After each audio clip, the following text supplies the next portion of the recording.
Producente e shtëpisë më të famshme në Kosovë, Olca Muhameti ka folur rreth ish-banorët e asaj shtëpie, pra Gjestit.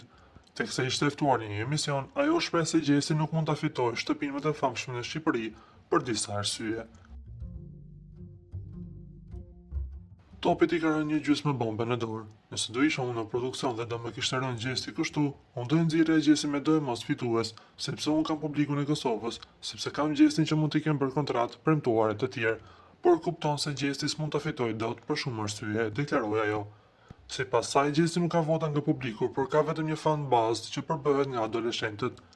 Unë e njoh shumë mirë Gjestin. Nëse tjerët nuk e njoh, Gjestin e njoh sepse kanë pasur produkt timin. Ne e nxorrëm dhe në këtë pikë bashkuar dhe votat, produksioni mund, unë nuk e di këdo, por Gjesti nuk ka vota. Mund të ketë një bazë fansash adoleshentësh, por edhe ata nuk janë agresiv. Kjo është logjika që ndjek produksioni, por jam e bindur që edhe produksioni i Shqipërisë ndjek mesazhet, votimin, sepse nuk ta lejon kompania mëm. Ai nuk të kërkon se sa mesazhe kanë ardhur, por të kërkon kodin tek i cili nuk mundesha të hyja ose unë dhe i shikon vetë.